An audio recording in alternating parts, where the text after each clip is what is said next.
It takes passion, vision, and courage to build a legacy. Casa Grande, transforming lives.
கல்யாண மாலை Sun TV வரன் அறிமுக படப்பிடிப்பில் விக்னேஷ்குமார் இவரை அறிமுகப்படுத்துகிறோம். அம்மா ராஜபூபதி வந்திருக்கிறீங்க, சொல்லுங்கள். நான் வந்து retire higher secondary school HM sir. சரிம்மா. எங்கள் வீட்டுக்காரர் வந்து ரிட்டையர் அக்ரிகல்ச்சர் ஆஃபீஸர். சரி. ஆனால் அவர் இப்போ இல்லை, இறந்துட்டார். ஓகே. எனக்கு பையன் ஒன்று பொண்ணு ஒன்று. சரி. பையன் தான் மூத்தவன். ஓகே. அவனுக்கு தான் இப்போ பார்த்துட்ருக்கோம். சரி. அவன் பிஇ எம்பிஏ முடிச்சுட்டு ஓகே இப்போ கவர்மெண்ட்டில் டெப்டி கமர்ஷியல் டேக்ஸ் ஆஃபீஸராக ஒர்க் பண்ணுறான். ஓகே. நாங்கள் வந்து கார் காத்த வெள்ளாளர். சரி. உட்பிரிவு எதுனாலும் சம்மதம் தான் எங்களுக்கு. ஓகே. சரி. வரப்போகிற பொண்ணு வந்து அவனுக்கு இண்டிபெண்ட்டாக இருக்கணும்னு விரும்புகிற பையன். ஓகே. நானும் வரப்போகிற பொண்ணுகிட்ட ஃப்ரெண்ட்லியாக தான் இருப்பேன். சரி. என் பொண்ணுமே ஃப்ரெண்ட்லியாக தான் பழகுவா. ஓகே. விக்னேஷ்குமார் விருப்பப்படுற மாதிரி ஒரு நல்ல பெண் அவருக்கு மனைவியாக வரணும். உங்களுக்கு ஒரு சிறந்த மருமகள் வந்து அமையணும்னு கல்யாண மாலை சன் டிவி நிகழ்ச்சி மூலமாக மனப்பூர்வமாக வாழ்த்துறேன். இந்த நிகழ்ச்சியில் வந்து கலந்துக்கிட்டீங்க, வாழ்த்துக்கள், வணக்கம். ஆர் விக்னேஷ்குமார், வயது 38, பிஇ எம்பிஏ முடித்தவர், டெப்டி கமர்ஷியல் டாக்ஸ் ஆபீசராக சென்னையில் பணியிலுள்ளவர். இவர் நன்கு படித்த மணமகளை எதிர்பார்க்கிறார். விக்னேஷ்குமார் பற்றிய விரிவான விவரங்கள் kalyanamali.com வெப்தளத்தில் இவரது பதிவு எண் 10111360. மேலும் விவரங்களுக்கு 9840891300 அல்லது 9840891500. Kalyanamali exclusive matchmaking for affluent families. Complete confidentiality. Call exclusive desk 98408914000. Kalyanamalai நிகழ்ச்சியில் டாக்டர் ரக்ஷிதா இவங்களை அறிமுகப்படுத்துகிறோம். வயது 27. kalyanamali.comல இவங்களது பதிவு எண் 1153318. எம்பிபிஎஸ் மேலும் எம்ஆர்சிஎம் பண்ணியிருக்கிறாங்க. யூகேல டாக்டராக இருக்கிறாங்க. யூகேலேயே இருக்கிற அல்லது யூகேக்கு செல்லும் விருப்பம் உள்ள டாக்டர்ஸ் ஆர் சாஃப்ட்வேர் இன்ஜினியர் தனக்கு கணவராக வரணும்னு விரும்புகிறாங்க. டாக்டர் ரஷிதா விரும்புகிற மாதிரி நல்லவர் அவங்களுக்கு கணவராக உடனடியாக அமைந்திட கல்யாண மாலையின் மனப்பூர்வமான வாழ்த்துக்கள். கல்யாண மாலையின் 27ஆம் ஆண்டு தொடக்க விழா கொண்டாட்டம் இன்று சென்னை வள்ளுவர் கோட்டம் அரங்கில் காலை 10 மணிக்கு சன் டிவி கல்யாண மாலை வரன் அறிமுக படப்பிடிப்பு.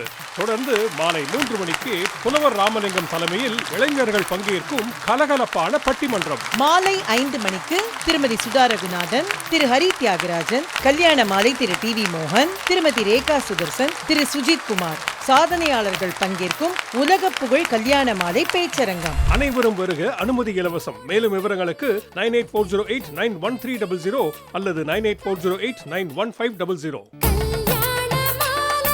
உங்களுக்காகவே பூத்தி ஸ்வர்ண மஹாலின் ஸ்ரீனிவாச கல்யாண கலெக்ஷன்ஸ். பூத்தி ஸ்வர்ண மஹால், இது பரிபூரணத்தின் அடையாளம். கல்யாண மாலை மதுரை சிறப்பு பேச்சரங்கம் அறியாமை பலமல்ல, சென்ற வார தொடர்ச்சி. அடுத்ததாக திருமதி விசாலாட்சி அவர்கள். விசாலாட்சியை பற்றி கூற வேண்டும் என்றால் அவர் மதுரையின் ஒரு மிகப்பெரிய பாரம்பரியமான குடும்பத்திலிருந்து வந்தவர். கருமுத்து கண்ணன் அவர்களின் செல்ல மகள். அவரை தெரியாதவங்க இந்த மதுரை மண்ணில் இருக்கவே முடியாது. அப்பாவினுடைய தாத்தாவினுடைய பாரம்பரியத்தை காப்பாற்றுவதற்காக அமெரிக்காவிலிருந்து தன்னுடைய நிறுவனத்தை மிகச்சிறப்பாக நடத்தி கொண்டிருக்கின்றார். அவருக்கு பாராட்டுதல்கள். அவரோட குடும்பத்தை பற்றி ராஜேஷ் சார் என்கிட்ட பேசிட்டு இருக்கும்பொழுது சொன்னார், மதுரைக்கு எந்த ரூட்லேருந்து வந்தாலும், அது திண்டுக்கல் வழியாக வந்தாலும் தேனி வழியாக வந்தாலும், நாம் எங்கேருந்து வந்தாலும் கலைத்தந்தை தியாகராஜ செட்டியாரின் ஒரு நிறுவனத்தை கண்ணில் படாமல் நம்ம உள்ளே நுழைய முடியாதான். ஒன்று அவங்களோட மில்ஸ் இருக்கும், இல்லை அவங்களுடைய காலேஜ் இருக்கும், இல்லை அவங்களுடைய பள்ளிக்கூடம் இருக்கும். அப்படி ஏதோ ஒரு நிறுவனத்தை தாண்டி தான் நாம் வர முடியுமா? அந்த மாதிரியான மிகச்சிறந்த பாரம்பரியத்தை பின்புலமாக கொண்ட விசாலாட்சி அவர்கள் பேச வருகின்றார். அவரை அன்போடு அழைக்கின்றேன். மதுரைக்கு வணக்கம். நான் வைகை ஆத்தங்கரையில் அந்த மணலில் தோண்டி விளாண்டு வளர்ந்த மதுரையின் பிள்ளை. விகாசா ஸ்கூலில் படித்தேன், லேடிடோ காலேஜில் படித்தேன். ஸோ மதுரையில் நான் இங்கே பேசுகிறது எனக்கு ரொம்ப சந்தோஷம். மீரா மேம் அந்த தலைப்புகள் செலக்ட் பண்ணுவாங்க பாருங்கள், அந்த அருமையே அருமை. 26 வருஷங்களாக இப்போ இந்த மாதிரி வேலைக்கெல்லாம் ChatGPT AI வந்துருச்சு. இப்போ நீங்கள் அதில் போட்டு பாருங்களேன், 26 வருஷத்துக்கு எனக்கு டாபிக் கொடு மாதம் அப்படின்னா ChatGPT பிரேக் டவுன் ஆயிரும். அந்த அளவுக்கு ரிஃப்ரெஷிங்காக புதுசாக மேம் டாபிக் செலக்ட் பண்ணிகிட்டே வராங்க. அதே மாதிரி இன்றைக்கும் அவங்க செலக்ட் பண்ணியிருக்கிற டாபிக் அறியாமை நல்லதல்ல. அருமையான டாபிக். இப்போ என் பையன் ஒரு 2 வருஷம் முன்னாடி பிளட் குரூப் கேட்டாங்க ஸ்கூலில். எனக்கு ஒரு டவுட்டு, ஓ பாசிட்டிவ் தான், ஆனால் எனக்கு சரியாக தெரியலையே, ஸ்கூலுக்கு ஒழுங்காக சொல்லிடுவோம் அப்படின்னு அவன்கிட்ட நான் சொல்கிறேன், நம்ம பிளட் டெஸ்ட் எடுத்துருவோம்டா, பிளட் டெஸ்ட் எடுத்துட்டா கரெக்டாக சொல்லிடலாம் ஸ்கூலுக்கு அப்படின்னு. இவனுக்கு பயம். இவன் என்ன சொல்கிறான், ஊசிலாம் வேண்டாமா, எனக்கு பிளட் குரூப் என்னென்னு கூகுள் பண்ணி கண்டுபிடிச்சிரு அப்படிங்கிறான். What is my blood group? அவன் சர்ச் டேர்ம்ஸையும் எனக்கு கொடுக்குறான், கூகுள் பண்ணி கண்டுபிடிச்சிடலாம் அப்படின்னு. ஒரு பிள்ளை கூட எல்லாமே ஆன்லைனில் இருக்குது, எல்லாமே நம்ம அறிஞ்சிக்கலாம் அப்படின்னு நினைக்கிற இந்த காலகட்டத்தில் நம்ம பிஸ்னஸ் அப்படின்னு இறங்கும்போது அறியாமையுடன் இறங்குறது பெரிய ரிஸ்க்கு. வாரன் பஃபெட் சொல்லியிருக்காரு, to not know what you are doing is the biggest risk. இப்போ பிஸ்னஸில் இறங்காத, பிஸ்னஸ்னால் ரிஸ்க் அப்படிம்பாங்க. ஆனால் பிஸ்னஸ் இன்ஹெரண்ட்லி ரிஸ்க்கு கிடையாது. நம்ம இந்த அறியாமையால் இறங்குறோம் பாருங்கள், ஒன்றும் தெரியாமல் பிஸ்னஸ் பண்ணுறோம் பாருங்கள், அதுதான் ரிஸ்க்கு. பிறப்பின் வருவது யாதன கேட்டேன், பிறந்து பாரன இறைவன் பணித்தான். படிப்பென சொல்வது யாதன கேட்டேன், படித்து பாரன இறைவன் பணித்தான். அறிவென சொல்வது யாதன கேட்டேன், என்ன சொன்னான் இறைவன்? அறிந்து பாரன இறைவன் சொன்னான். இது நான் எங்கள் அப்பாட்ட இருந்து கற்றுக்கிட்டது. நான் எங்கள் பிஸ்னஸ் ஆரம்பித்தப்போ நான் யூஎஸில் இருந்தேன். அப்பாவுக்கு ஃபோன் பண்ணி நான் நிறைய கேள்வி கேட்பேன், அப்பா இது எப்படி பண்ணுறது, அதை எப்படி பண்ணுறது. அப்பா சிம்பிளாக முடிச்சிருவாங்க, செஞ்சு தான் பாருன்னு தெரிஞ்சிடும் அப்படின்ட்டுருவாங்க. அதில் நான் லேர்ன் பண்ணது கேள்விகள் கேட்குறதுனால மட்டும் நம்மளுக்கு பதில் கிடைக்காது, செஞ்சு பார்க்குறதுனாலையும் நம்மளுக்கு கிடைக்கிற பதில் அந்த எக்ஸ்பீரியன்ஸால் வர அந்த தெரிதலுங்கிறது எவ்வளவோ மேல். எங்கள் அப்பாவோட அம்மா டாக்டர் ராதா தியாகராஜன் ஒரு பெரிய ஸ்பீக்கர், தமிழ் ஸ்காலர். அவங்க கேரளாவிலேருந்து வந்தாங்க. அவங்க மலையாளி. அவங்க எங்கள் தாத்தாவை கல்யாணம் பண்ணி வந்தப்போ அவங்களுக்கு ஆக்சுவலாக தமிழே தெரியாது. எங்கள் தாத்தா அவங்கள படிக்க வச்சாங்க. ஆனால் அவனால இருந்து தமிழ் வாத்தியார் வச்சு படித்து அவங்க பிஹெச்டி வரைக்கும் போனாங்க. சாதாரண பிஹெச்டி இல்லை, திருவாசகத்தில் பிஹெச்டி. பாட்டி என்ன பண்ணுவாங்க, அவங்க உலகமெல்லாம் கூப்பிடுவாங்க. எல்லா ஸ்பீச்சஸுக்கும் என்னையை கூட்டிகிட்டு போயிடுவாங்க. எனக்கு 11 வயசு இருக்கும். எல்லா ஸ்பீச்சஸுக்கும் ஸ்கூலில் லீவ் போட்டுட்டு திருச்சி, தமிழரங்கம், தமிழ் மன்றங்கள், தூத்துக்குடி, மலேசியா, எல்லா ஊருக்கும் என்னையை கூட்டிகிட்டு போயிடுவாங்க. அப்போ எங்கள் ஸ்கூல் பிரின்சிபல் மிஸ்ஸஸ் ரத்னம் அவங்க ஒரு லெட்டர் எழுதுகிறாங்க எங்கள் பாட்டிக்கு, Visalakshi is taking too much leave அப்படின்னு லெட்டர் அனுப்புகிறாங்க. எங்கள் பாட்டி திருப்பி லெட்டர் அனுப்புகிறாங்க, அவள் லீவு எடுக்கட்டும், ஸ்கூலில் இருக்கிறத விட என்னோட அவள் தெரிஞ்சுக்கிறது ஜாஸ்தி. அதுக்கப்புறம் அவங்க ஹெட்மிஸ்ட்ரஸ் ஒன்றுமே சொல்லலை. இப்போ இந்த ஆஸ்ட்ரிச் நெருப்புக்கோழி எதிர்த்தாப்பில் அதுக்கு ஒரு டேஞ்சர் வந்துச்சு அப்படின்னா அது தலையை மணலுக்குள்ளே புதைச்சிக்குமா. நம்மளுக்கு அந்த டேஞ்சரை பார்க்க முடியல அப்படின்னா நம்ம அது டேஞ்சரே இல்லை அப்படின்னு நினச்சிக்குமா. அதே மாதிரி பூனை கண்ணை மூடிட்டா உலகமே இருந்துருச்சு அப்படின்னு பூனை நினச்சிக்குமா. ஸோ நம்ம அந்த மாதிரி ஒரு பூனையாவோ ஒரு ஆஸ்ட்ரிச்சாவோ இந்த அறியாமையுடன் இயங்கக்கூடாது. கல்யாண மாலை மதுரை சிறப்பு பேச்சரங்கம் தொடர்கிறார் விசாலாட்சி கண்ணன் அவர்கள் வரன்களை அறிமுகப்படுத்திய பிறகு. கல்யாண மாலை சன் டிவி வரன் அறிமுக படப்பிடிப்பில் ஆனந்தராஜா இவரை அறிமுகப்படுத்துகிறோம். அண்ணன் ஆறுமுகம் பிள்ளை வந்திருக்கிறீங்க. குடும்ப விவரங்கள் சொல்லுங்கள் சார். தம்பியுடைய ஃபாதர் வந்து ராமையா பிள்ளை. ஓகே. தவறிட்ட 2 வருஷம் ஆச்சு. ஓகே. அம்மா பேச்சியம்மா. தங்கச்சி ஒருத்தர் இருக்காங்க. சரி. அவங்க மேரேஜ் பண்ணி கொடுத்தாச்சு. ஓகே. தம்பி ஆனந்தராஜா வந்து ஒரு அசோசியேட் கம்பெனி வச்சு ஒரு 5 பேருக்கு வேலை கொடுத்துருக்காப்புல. சரி. பொண்ணை வந்து நல்லபடியாக வச்சு பார்த்துட்டு அவங்களுடைய ஃபேமிலிக்கும் உதவி செய்யக்கூடிய மனப்பான்மை உள்ளவர். சரி சரி. நாங்கள் இப்போ சூரிய பிள்ளைமாரு. சரி. பிள்ளைமாரோ any one caste. Okay. Very good. பட்டம். எக்ஸலன்ட். ரைட். ஓகே. சொல்லுங்கள் ஆனந்தராஜா, என்ன படிச்சிருக்கிறீங்க, என்ன பண்ணிகிட்ருக்கீங்க? சார் நான் வந்து பிஎஸ்சி கம்ப்யூட்டர் சயின்ஸ் படிச்சுட்ருக்கேன். சரி. இப்போ நான் வந்து ஒரு 12 இயர்ஸ் மேலே பேங்கிங்கில் வேலை பார்த்துட்டு சரி இப்போ ரிலீவ் ஆகி சொந்தமாக அசோசியேட்ஸ் மாதிரி லோன் வாங்கி கொடுக்குறது, டாக்குமெண்ட் ரெஜிஸ்டர்ஸ் பண்ணி கொடுக்குறது, சரி ஆஃபீஸ் போட் பண்ணிக்கிட்டு இருக்கேன் சார் சொந்தமாக. ஓகே. இறைவன் அருளால் வருமானத்துக்கு எந்த குறை இல்லை. நல்லா இருக்குது. நம்ம வாழ்க்கையில் செட்டில் ஆகிட்டு தான் கல்யாணம் பண்ணணும் ஒரு எய்ம் இருந்துச்சு. Very good. நம்ம கஷ்டப்பட்டு வந்தோம், நம்ம குழந்தைகள் கஷ்டப்படக்கூடாதுன்றக்காக கொஞ்சம் செட்டில் ஆகிட்டு நல்ல விதமாக எல்லாத்தையும் சேர்த்து வச்சுட்டு கல்யாணம் பண்ணுறேன். ஆமாம் சார். நல்ல படித்த பெண்ணாக வருவாங்க. ஆமாம் சார். அம்மாவை அனுசரணையாக பார்த்துக்கக்கூடிய ஒரு பெண்ணாக இருப்பாங்க. ஆமாம் சார். உங்கள் குடும்பத்துக்கு ஏற்ற மனைவியாக உங்களுக்கு வந்து அமைவாங்க. இந்த நிகழ்ச்சியில் வந்து கலந்துக்கிட்டீங்க. வாழ்த்துக்கள். வணக்கம். ஆனந்தராஜா வயது 35, பிஎஸ்சி கம்ப்யூட்டர் சயின்ஸ் முடித்தவர், எல்எல்பி படித்துக் கொண்டிருப்பவர், டாக்குமெண்ட் ரைட்டராக மதுரையில் பணியிலுள்ளவர். இவர் பட்டதாரி மணமகளை எதிர்பார்க்கிறார். ஆனந்தராஜா பற்றிய விரிவான விவரங்கள் kalyanamali.com வெப்தளத்தில் இவரது பதிவு எண் 1079900. மேலும் விவரங்களுக்கு 9840891300 அல்லது 9840891500. காலம் மாறலாம், ஆனா கல்யாண பட்டுனா அது போத்தி சாமுத்ரிகா பட்டு தான். போத்தீஸ் சாமுத்ரிகா பட்டு. கல்யாண மாலை நிகழ்ச்சியில் கார்த்திக் இவர் அறிமுகப்படுத்துகிறோம். வயது 29. kalyanamali.comல இவரது பதிவு எண் 1040390. பிஇ சிவில் இன்ஜினியரிங் முடிச்சிருக்கிறாரு. பெங்களூரில் ஆட்டோகேட் டிசைன் இன்ஜினியராக ஒர்க் பண்ணிகிட்ருக்கிறாரு. ப்ரொஃபஷனல் டிகிரி முடித்து வேலைக்கு செல்லும் பெண் தனக்கு மனைவியாக வரணும்னு விரும்புகிறாரு. கார்த்திக் விரும்புகிற மாதிரி அருமையான பெண் அவருக்கு மனைவியாக உடனடியாக அமைந்திட கல்யாண மாலையின் மனப்பூர்வமான வாழ்த்துக்கள்.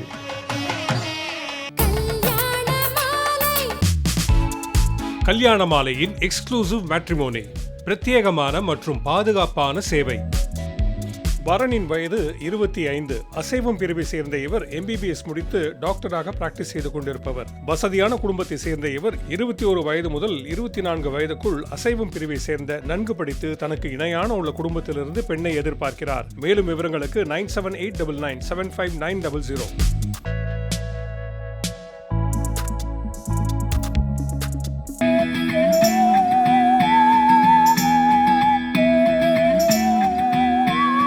Genes white shirts feel comfortable.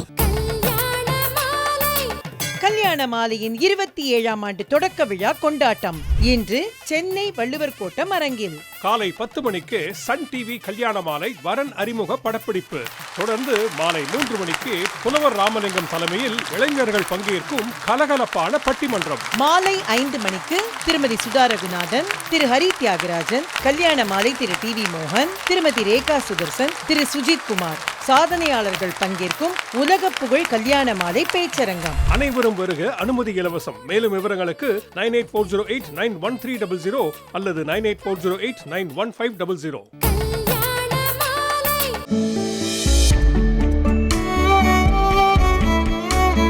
Saravana store super jewellery, Chennai, Madurai, Coimbatore. அறியாமை பலமல்ல, கல்யாண மாலை சிறப்பு பேச்சரங்கம் தொடர்கிறது. இப்போ பிஸ்னஸ் அப்படின்னு வரும்போது மெயினாக நம்ம தெரிஞ்சுக்க வேண்டிய சில விஷயங்களை பற்றி நான் சுருக்கமாக சொல்லிடுறேன். கேஒய்சி, 3 விதமான கேஒய்சிகள் நீங்கள் பிஸ்னஸ் ஆரம்பிக்கணும்னா முக்கியம். Know your customer, know your cost, know your competition. இப்போ நம்ம கஸ்டமரை கொஞ்சம் டீட்டெயில்டாக பார்ப்போம். இப்போ உதாரணத்துக்கு மதுரையில் ஒரு ஜூஸ் கடை வச்சுருக்கீங்கன்னு வச்சுக்குவோம். உங்களோட கஸ்டமர் யார் அப்படிங்கிறத நீங்கள் டீட்டெயில்டாக தெரிஞ்சுக்கணும். அது ஆனா பெண்ணா, அவனோட வயசு என்ன, அவனோட வேலை என்ன, அவனோட கஷ்டங்கள் என்ன, அந்த கஷ்டத்தை உங்கள் ஜூஸ் கடை எப்படி தீர்த்து வைக்கும். இப்போ இந்த ஜூஸ் கடைக்கு நீங்கள் ஒரு பர்சோனா அப்படிம்பாங்க. அவர் ஒரு 25 வயசுலேருந்து 40 வயசுக்குள்ளே இருக்கிறவராக இருக்கலாம். அவரோட வேலை வந்து ஒரு அலையிற வேலையாக இருக்கலாம், பைக்கில் அலைஞ்சிட்டே இருப்பார். அப்போ அவருக்கு களைப்பாக இருக்கும், தாகம் எடுக்கும். அவருக்கு அப்போ என்ன தேவை? சீக்கிரமாக ஒரு ரிஃப்ரெஷ்மெண்ட் வேணும், நல்ல விலைக்கு வேணும், சுத்தமாக இருக்கணும். ஸோ அதுதான் உங்களோட கஸ்டமர். அதை வந்து நீங்கள் நல்லா புரிஞ்சுக்கணும். இப்போ இந்த தலைமுறைகள் மாறிட்டே வருது இல்லையா? Gen Alpha, Gen Z. போன வாரம் தான் சொன்னால் நான் கண்டுபிடிச்சேன், அம்மா இட்ஸ் வெரி மிட் அப்படின்னா. அப்போ என்னடா இது மிட்டு அப்படின்னா, அது ரொம்ப நல்லாவும் இல்லையா, ரொம்ப மோசமாகவும் இல்லையா, மிடில் நடுவில் இருக்கா, அது வந்து மிட்டு. அப்புறம் இன்னொன்று சொன்னான், கோ டச் கிராஸ். கோ டச் கிராஸ்னால் வெளியில் போகிறதான். வெளியில் போகிறதுக்கு பேர் வந்து கோ டச் கிராஸ். இவங்க வந்து இந்த லாங்குவேஜே இந்த பிள்ளைங்க மாற்றிட்டாங்க. இப்போ நீங்கள் ஒரு பிஸ்னஸ்ன்னு ஆரம்பித்து இன்னையில் இருந்து 10 வருஷத்தில் நீங்கள் பார்த்தீங்கன்னா உங்களோட கஸ்டமர் யார்? நம்ம ப்ரோ. ஸோ நீங்கள் அவருக்காக உங்களோட மெசேஜிங் எல்லாமே அவருக்காக இருக்கணும். உங்கள் ப்ராடக்ட்டு, உங்களோட அட்வர்டைஸ்மெண்ட், உங்களோட பிராண்டிங், நீங்கள் யூஸ் பண்ணுற வார்த்தைகள் எல்லாமே அந்த பிள்ளைங்களுக்காக இருக்கணும். ஏன்னா 2029 வந்துச்சுன்னா இந்தியாவில் பாதி பாப்புலேஷன் வந்து இந்த ஜென் ஆல்ஃபாவும் ஜென்ஸி தான். 30 வயசுக்கு கம்மியாக இருந்த பிள்ளைங்க தான் இருப்பாங்க, 50% ஆஃப் த பாப்புலேஷன். ஸோ நம்ம அவங்கள வந்து இக்னோர் பண்ண முடியாது. ஒரு தலைமுறை வந்து அவங்களுக்கு அடுத்து வந்த தலைமுறை கொஞ்சம் விளங்காமல் போயிடும் அப்படின்னு நினைப்பாங்க. கரெக்டாக நம்மளெல்லாம் சொல்லுவாங்கல்ல, ஆனால் நம்மளாம் நல்லா தான் இருக்கோம் இல்லையா? ஸோ நம்ம வந்து நம்மளுக்கு அடுத்த தலைமுறைகள், இந்த சின்ன பிள்ளைங்க வந்து நம்மளை விட வித்தியாசமாக இருக்காங்க அப்படிங்கிறத நம்ம வந்து அது ஒரு கெடுதலான இதுவாக நம்ம எடுத்துக்கக்கூடாது. ஏன்னா ஃப்யூச்சரில் அவங்க தான் நம்மளோட கஸ்டமர். ஸோ அந்த know your customer is very important. And இப்போ என்னோடய ஃபீல்டில் பார்த்தீங்கன்னா டெக்ஸ்டைல்ஸு, நாங்கள் என் பிஸ்னஸில் வந்து வீட்டுக்கான டெக்ஸ்டைல்ஸ் பண்ணுறோம், பெட்ஷீட்டு, கர்டன், டேபிள் கிளாத்து, அந்த மாதிரி. இப்போ இந்த ஜென்ஸியும் ஜென் ஆல்ஃபாவும் வளர்ந்து வந்து அவங்க நம்ம கஸ்டமராக இந்த ப்ராடக்டை வாங்க வந்தாங்கன்னா அவங்க என்ன கேள்வி கேட்பாங்க? இந்த ப்ராடக்டை யார் பண்ணுனா? அவங்கள வந்து நீங்கள் ஆணும் பெண்ணுக்கும் சரிசமமாக சம்பளம் கொடுத்து உங்கள் கம்பெனியில் வச்சுருக்கீங்களா? இந்த துணியில் வந்து பஞ்சால் செய்யப்பட்டதுன்னா அந்த பஞ்சு எங்கேருந்து வந்துச்சு? அந்த பஞ்சின் விவசாயி சந்தோஷமாக இருக்கானா? இது ஆர்கானிக்கா?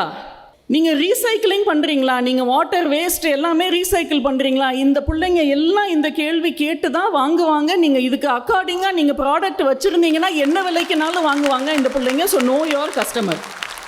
அண்ட் இவங்களுக்கெல்லாம் எங்கே விற்கணும்? ஆன்லைன். ஆனால் அவங்களோட அட்டென்ஷன் ஸ்பேன் வந்து 2 நொடிக்குள்ளே உங்கள் விஷயத்தை சொல்லியும் முடிச்சிடணும். அதுக்கப்புறம் நோ யோர் காஸ்ட் வந்து நான் நிறைய பேர் மென்டர் பண்ணுவேன். அதில் ரொம்ப பெருமையாக வந்து சொல்லுவாங்க, எவ்வளோ சம்பாதிச்சிருக்கீங்க அப்படின்னா 5 லட்சம் மேம் அப்படிம்பாங்க. எவ்வளோ செலவழிச்சிருக்கீங்க அப்படின்னு கேட்டால் 6 லட்சம் மேம் அப்படிம்பாங்க. ஸோ நம்மளோட செலவு அந்த கணக்கு வந்து ரொம்ப முக்கியம். அதுக்காக நம்ம பிஸ்னஸ் பிளான் வச்சுக்கிறது முக்கியம். நோ யோர் காம்படிஷன், அது எல்லாருக்கும் தெரியும். நம்மளோட காம்படிட்டர்ஸ் என்ன பண்ணுறாங்க, அவங்களோட பொருள்கள் என்ன, அதை வாங்கி அனலைஸ் பண்ணி நம்ம பார்க்கணும். அவங்க எப்போவுமே என்ன பண்ணிட்டு இருக்காங்க அப்படிங்கிறத நம்ம வந்து ஒரு கண்ணாவே அதை வச்சுட்டு இருக்கணும். அதுக்கப்புறம் இப்போ நீங்கள் ஒரு பிஸ்னஸ் ஆரம்பிச்சிட்டிங்க, பேஷண்ட் கேபிட்டல் அப்படிங்குவாங்க. பொறுமை ரொம்ப தேவை. இப்போ நான் ஒரு காரில் ஏறி சென்னைக்கு போகிறேன்னு வச்சுக்கோங்க, நைட்டு. ஸோ அப்போ நான் ஹெட்லைட் போடணும். அந்த ஹெட்லைட் வந்து எனக்கு எவ்வளோ தூரம் காட்டும் வெளிச்சம்? ஒரு 10 அடி காட்டுமா? இப்போ நான் வந்து இந்த ஹெட்லைட்டு சென்னைக்கு வரைக்கும் எனக்கு லைட் அடித்து காட்டணும் அப்படின்னு நான் எதிர்பார்க்க முடியாது. ஆனால் அது காட்டுற அந்த 10 அடியாக நான் சென்னைக்கு ஓட்டிகிட்டு போயிடுவேன். இப்போ ஒரு பிஸ்னஸ்ஸும் அப்படி தான். நம்ம வந்து ஒரு படியை கட்டுறோம், நம்ம அந்த படியில் ஏறிக்கிறோம், அடுத்த படியை நம்ம கட்டுறோம், அதுக்கு அதில் நம்ம ஏறி போகிறோம். ஸோ நம்ம வந்து ரொம்ப பொறுமையாக முதலீடு பண்ணிவிட்டு பொறுமையாக இருக்கிறது அப்படிங்கிறது வந்து ரொம்ப முக்கியம். இன்னொன்று, நான் பிஸ்னஸில் ஒரு பெரிய லெசன் அப்பாட்டிருந்து கற்றுக்கிட்டது தான், நம்ம வந்து பிஸ்னஸை எப்படி துவங்கணும் அப்படிங்கிறத நம்ம நிறைய அனலைஸ் பண்ணி எல்லாம் பார்க்குறோம். ஆனால் ஒரு பிஸ்னஸை எப்போ மூடணும் அப்படிங்கிறது நம்மளுக்கு தெரியணும். when to exit a business also very important. இப்போ நம்மளுக்கு எவ்வளோ பேர் தெரியும் ஒரு பிஸ்னஸை ஸ்டார்ட் பண்ணிடுறாங்க, அது சரியாக போகலை, எல்லோரும் என்ன நினைப்பாங்க, நான் மூடிட்டா அதுக்காகவே கடனை வாங்கி வாங்கி வாங்கி இதை இப்படியே இழுத்துட்டே போகிறது. அது வந்து it's like flogging a dead horse. குதிரை செத்துருச்சு, இருந்தாலும் ஏதோ ஒரு சாட்டையை வாங்கி அதை போட்டு அடிக்கிறது. எப்படியாவது இந்த குதிரை எந்திரிச்சு கடைசியாக ஒரு ஓட்டம் ஓடிடுமா, ஏன்னா எல்லோரும் என்னை பற்றி என்ன நினைப்பாங்க. அந்த பிஸ்னஸை நம்மளும் வேறு, அது சரியாக வரலைன்னா அதை நம்ம எப்போ அதை வந்து மூடணும், when to exit அப்படின்னு நம்மளுக்கு தெரியணும். இப்போ எங்கள் பாட்டி சொல்லுவாங்க, ஒரு பெண்ணால் முடியாது அப்படின்னா வேறு யாருனாலையும் அது முடியாது. இப்போ நீங்கள் இந்தியாவில் பார்த்தீங்கன்னா தொழிற்சாலைகளில் வேலை பார்க்குற பெண்களில் கிட்டத்தட்ட 45% தமிழ்நாட்டு பெண்கள், தமிழ்நாடு தான். இப்போ நீங்கள் இன்டர்நேஷ்னல் லெவலில் எடுத்திங்கன்னா, இப்போ கோவிட் வந்துச்சு, அது வந்து பயங்கர சேதம், உயிர் சேதம் நிறையா இருந்துச்சு. எந்தெந்த நாடுகளில் உயிர் சேதம் கம்மியாக இருந்துச்சு அப்படின்னு பார்த்தீங்கன்னா, Denmark, Finland, Germany, New Zealand, Taiwan. இந்த 5 கண்ட்ரீஸுக்கும் என்ன காமன்? என்ன? விமன் ரூல் பண்ணுறாங்க, லேடி பிரைம் மினிஸ்டர். இது வந்து அவங்க ஆராய்ச்சி பண்ணி கண்டுபிடிச்சிருக்காங்க. பெண்கள் டெசிஷன் எடுக்கும்போது ஒரு மனிதாபிமானத்தோடு எடுப்பாங்க. பெண்களுக்கு எங்கள் பாட்டி சொல்கிறது தான் நான் இன்றைக்கி சொல்லியே ஆகணும். அவங்க ஒன்று எப்போவுமே சொல்லுவாங்க, ஃபைனான்ஷியல் இண்டிபெண்டன்ஸ். உனக்குன்னு தனியாக சம்பாத்தியம் இருக்கணும், உனக்குன்னு தனியாக பணம் இருக்கணும், அது வந்து உன்னோட கண்ட்ரோலில் இருக்கணும். இன்னொன்று, நம்மளுக்கு பெண்ணாக இருக்கிறதுனால நம்மளுக்கு ஆப்பர்ச்சுனிட்டி, சந்தர்ப்பங்கள் கிடைக்கிறது இல்லை அப்படின்னு நிறைய பேர் கம்ப்ளைண்ட் பண்ணுறாங்க. அது நம்மளுக்கு யாரும் கொண்டு வந்து ஃப்ரீயாக கொடுக்க மாட்டாங்க, நம்மளே தான் அதை க்ரியேட் பண்ணிக்கணும். இப்போ கடைசியாக இந்த அறிதல் வந்து நமக்கு மட்டும் சொந்தம் அல்ல. Knowledge is for sharing. நம்ம ஒரு 4 விஷயத்தை கற்றுக்கிட்டோம் அப்படின்னா நம்ம வந்து அடுத்தவங்களுக்கும் அதை சொல்லி கொடுக்கணும். நம்ம மேலே வர வர நம்மகிட்ட கீழே இருக்கிறவங்க 4 பேரை நம்ம தூக்கிட்டு போகணும். Ignorance is not bliss. So நம்ம பிஸ்னஸ்ன்னு வரும்போது அறிதல் மிக முக்கியம் அப்படின்னு சொல்லி நான் விடைபெற்றுக்கிறேன். தேங்க்யூ. நன்றி விசாலாட்சி. தாய்க்கிழவி வளர்த்த 2 பேத்திகள் ஸ்டேஜில் இருக்கோம். ஒரு பேத்தி வந்து ராதா தியாகராஜன் வளர்த்த பேத்தி, இன்னொன்று ராஜலக்ஷ்மி சேதுராமன் வளர்த்த Meera. Financial freedom for women ரொம்ப இம்பார்ட்டன்ட்னு சொன்ன அந்த குடும்பத்து பெண்களுக்கு அவர்களுடைய பாதத்தில் என்னுடைய வணக்கங்களை தெரிவித்துக் கொண்டு விசாலாட்சிக்கு நன்றியை தெரிவித்துக் கொள்கின்றேன். அறியாமை பலமல்ல பேச்சரங்கில் பேச வருகிறார் அரவிந்த் ஹை ஹாஸ்பிட்டலின் தலைவர் டாக்டர் என் வெங்கடேஷ் பிரக்ஞா. அடுத்த வாரம் நம்முடைய பிள்ளைகளே இருந்தாலும் நம்மளுடைய வயதான காலத்தில் பொருளாதார ரீதியாக அவர்களை சார்ந்து இருக்கக்கூடாது என்ற அறிவினை நான் கற்றுக்கொண்டேன்.